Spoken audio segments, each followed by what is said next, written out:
Yes, thank you, and thank you everyone for being here. Really excited and honored to be sharing our work with you in the Highlights Beyond EC session. This appeared in last Fox. This is joint work with my wonderful co-authors Alon, Michal, Feldman, Goldner, and Mauras, who are all here. So you'll definitely chat with us more if you like this. Okay, so let me just get back to just talking about a very, very simple problem, like a classical problem of a single item auction with n buyers. So each buyer has a private value, and I, as an auctioneer, just want to pick the person with the highest value. I want to allocate the item to the person with the highest value, want to maximize social welfare, and I want to run a truthful auction to do this. Of course, we know how to do this, right? Like, just run a second price auction. We can get this is a truthful auction, and you can get the optimal welfare here, right? So why am I going back to talking about a single item auction here? Because I really want to zoom in on a very key assumption in this very influential and foundational setting. And to do that, let's do the following. I want you to think about what your value for this artwork would be if I'm running a second price auction. Okay, I have this for sale. I want you to think about how much you value this. But now, what if I tell you that this is actually a famous painting by Feldman, who's a famous Dutch artist? Now, think about what your value would be. I bet for some people, this means something and your value is higher. So what if now I tell you that actually this is the right way up? Now clearly you like this way more, right? Your value is much, much higher. Anyway, the point I'm trying to make here is that in many of the settings that we care about, there's a very important challenge that's not addressed in the classical setting. That is that the agents don't even know their own value a priori, right? Because it can crucially depend on the values of others. And this challenges of partial information and interdependence are really missing from this very influential classical setting, and that's what we want to consider in our work. And this is very prevalent in many different scenarios that we care about. For example, even just this art auction, you can think of it as thinking about what is the resale potential of this item, because that can, even if I don't really like this painting that much, knowing that other people like this, knowing that actually increases my value because the resale potential is higher.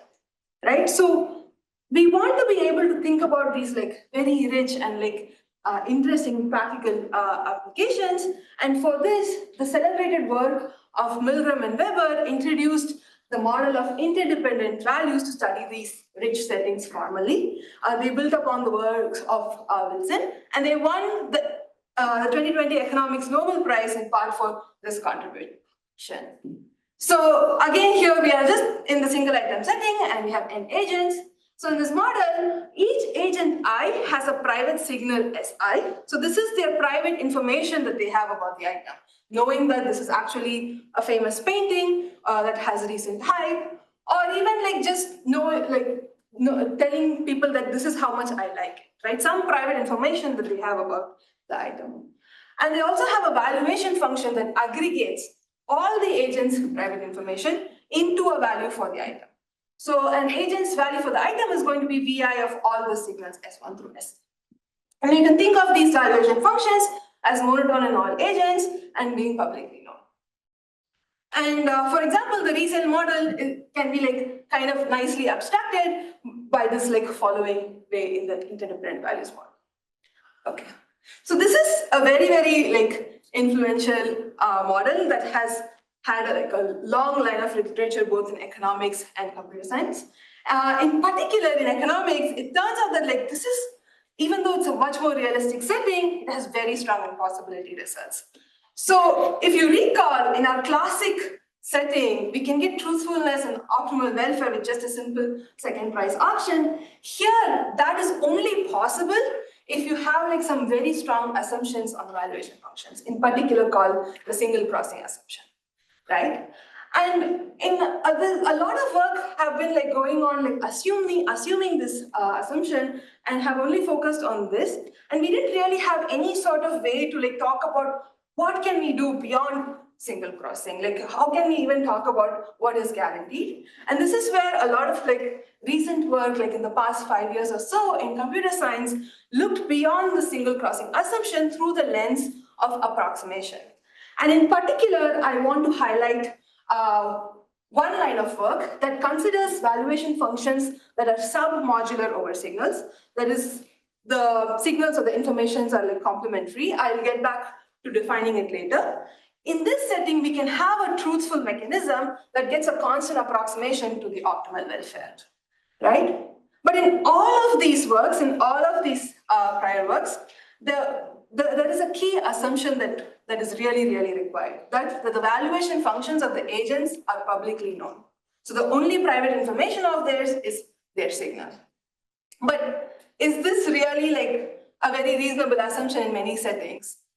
Like just knowing, even if you know that like this is a paired modern, you don't really know how much I will value it knowing this information, right? So in many settings, it's not really any more reasonable to assume that the valuation function is publicly known, even though the function is private. So we want to go beyond this and take the next step and think about the settings where the valuation functions along with the signals are private information to the agents. And that is the private interdependent values model.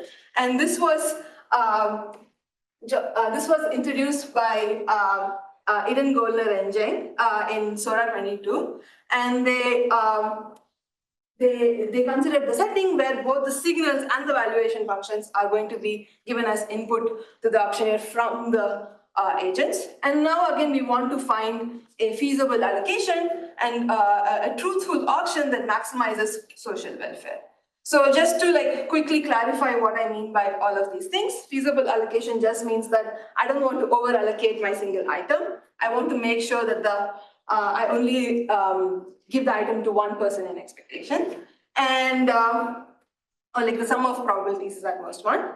And by truthfulness, I'm going to like take a few seconds just after this to explain what do I mean by having a truthful auction, like coming up with payments that are truthfully implemented in this session, set. Okay. So truthfulness here is defined as follows. We are going to have quasi-linear utilities for the agents. So each agent's utility is going to be just their value for the allocation, xi times vi of s, minus the price they are going to pay. And in a truthful auction, their utility is going to be maximized by reporting both their true signal and their true valuation functions, given that everyone else is truthful. Okay, so we are saying that being truthful is a Nash equilibrium. This is going to be association concept, and it's called the being exposed, incentive compatible, and individually rational. Okay, and this setting of private valuations is particularly much more challenging than the setting with public valuations because we need to be really, really careful about how we can ensure truthfulness. For example, like one sufficient and almost necessary condition for truthfulness is that not only is the allocation I need to be monotone in the value for the item. So when I say the probability with which agent I receives the item needs to be monotonely increasing in their value for the item. But now, given that the agent can be strategic in both the signal and the valuation, they can just really misreport the signal to affect other agents' value while just misreporting their valuations to pretend as if their full valuation does not change at all, right? So we really need to take care of this issue. So the allocation rule also only needs to depend on an agent's value for the item vi of s and not on their own signal or valuation function separately, okay? And if we have these two conditions, there are always like unique payments that can make sure that we can implement this allocation, the truthful auction. Okay, so now what's known about private interdependent values in the truthful auction? It turns out that clearly this is a much more harder setting. There are stronger impossibility results here. That is, even the strong condition of single crossing that gave us truthful auctions with full optimal welfare is not going to guarantee you anything. Okay, so you can't get anything better than an N approximation, even if you assume true, even if you assume the single crossing condition. But in the paper by Eden, Goldner and Jane, they show that when the valuation functions satisfy the submodularity over signals condition, we can get some approximation guarantee. There is a truthful mechanism that gets a log square N approximation to the optimal welfare. But this log square is like, of course, asymptotically increasing in the number of agents, while the best known lower bound we have for this is just a constant 2, that is the same as what we know for the public valuation function setting. Okay, so the question here is like, this is a much harder setting, it seems. Do we need to lose this log square n? Can we actually close this gap, or is there a constant factor approximation possible that shows that being in this like more realistic setting of private interdependent values is not actually like losing as much compared to the public valuation functions? And this is exactly the question that we address, and we show that yes, there is a constant approximation. We have a truthful auction when the valuation functions are private and submodular over signals. We can get a 5.5 approximation to the optimal welfare. Okay, and that's the main result of our paper. So before I maybe like get into more details about our mechanism, I want to quickly just clarify what submodularity over signals is, because that's a very important class of valuations that we are considering. So a valuation function is submodular over signals if, when I increase some information, if I change my information about one signal when everybody else has lower signals, this marginal gain in value should be much higher than when other people have higher signals. Okay, so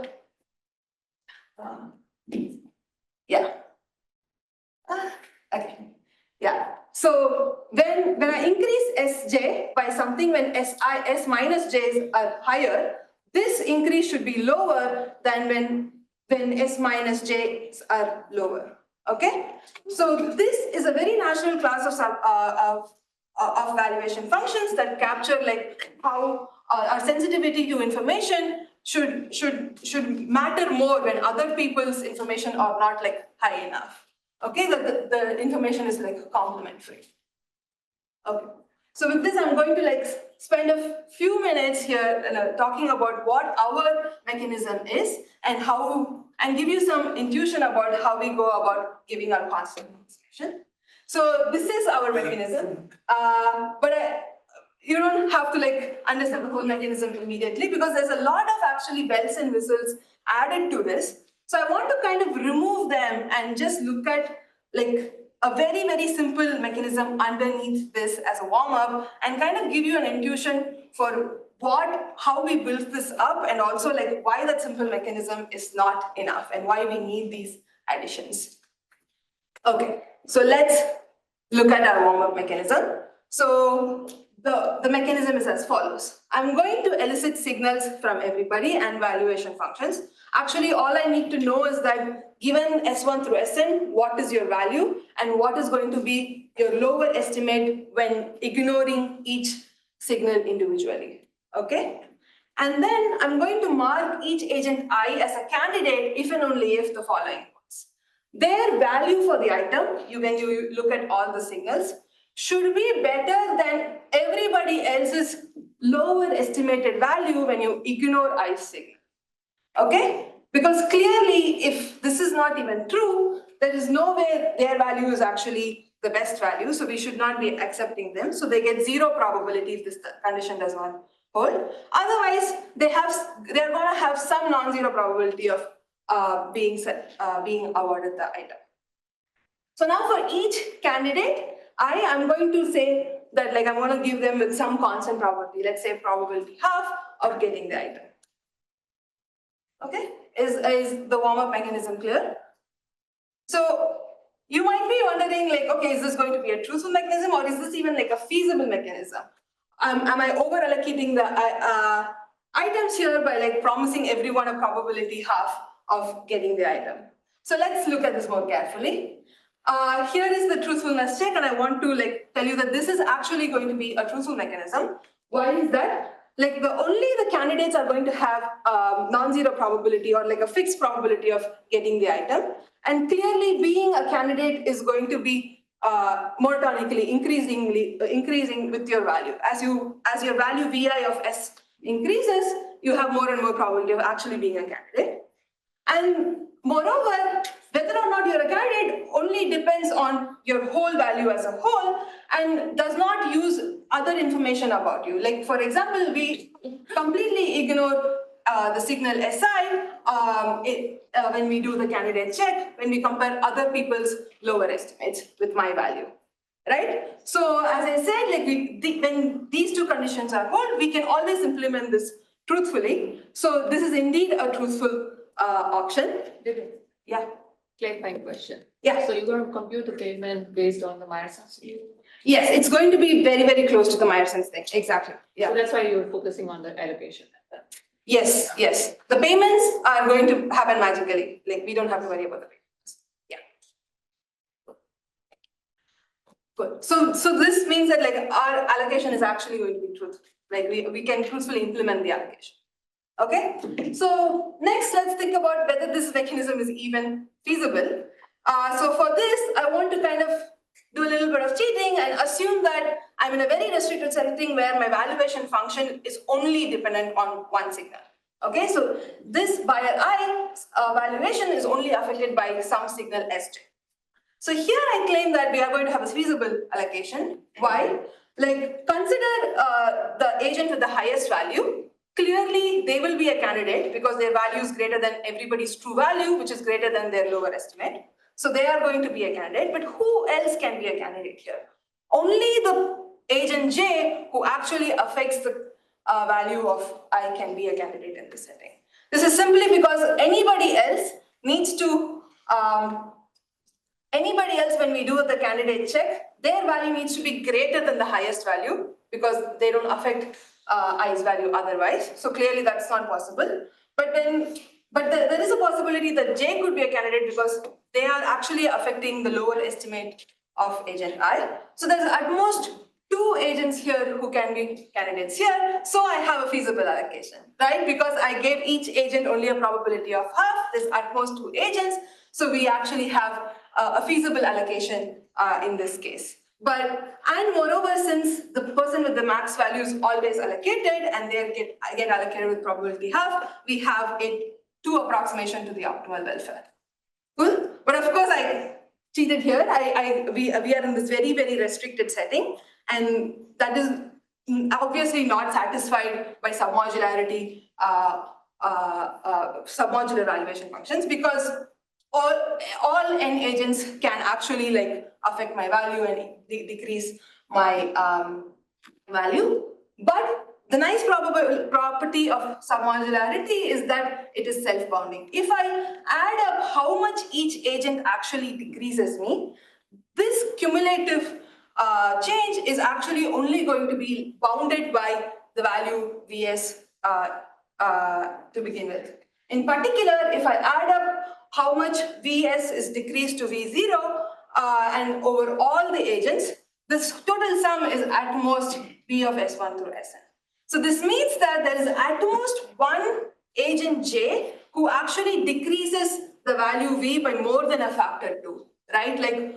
To go from V to V0I of S minus I, only one agent I can actually really decrease my value. So can we use this somehow and to go back to our, when only one agent can actually influence me fully. So in particular, I want to propose that let's discretize everything to powers of 2. Now we'll just look at the discretized valuation. Now will we have this bounded dependency of only one person actually affects my valuation. It turns out that that is not true. This is the first thing that we try with our modified mechanism. What fails here is that the number of candidates can still be way more than 2. It can actually be up to n. So this means that to have a feasible allocation, I need to only promise each candidate at most a 1 over n 1/n probability, which can lead to very bad approximation in most settings where there's only like one true value, high value person, right? So this is happening because if we discretize everything to powers of 2, it is not going to guarantee that like the discretized valuation will have the bounded dependency property. And the big problem here is that we fixed this discretization thresholds kind of arbitrarily. So if someone's value is slightly above the discretization threshold, there are kind of many people who are pulling them below to the next discretization point. So we need to really think about how to fix this fixed discretization threshold. And the other problem point that I didn't fully talk about is that we are going to, because we are discretizing people into buckets, there's going to be a lot of ties. And we need to do some sort of tie breaking to ensure that we actually even choose candidates in the first place. But here, if we again use a fixed tie breaking, this is going to be really bad for us. And that's what actually we end up doing. We want to fix these two things by turning to the power of randomness. We are going to introduce randomness in figuring out the discretization threshold and randomly going to break ties. And then for each candidate, now for each agent, we are going to proportionally allocate to the probability with which they are candidates. And it turns out because of the nice property of submodularity, we can actually bound the expected number of candidates by 4, like a constant. So like to normalize this allocation probability, we just need a constant for here. So with all of these things, I'm going to get a feasible allocation because I have an expected number of candidates as 4. And moreover, the best person's value is going to be at least the discretized value of the max. And then the discretized value of the max is not more than a constant away from their true value.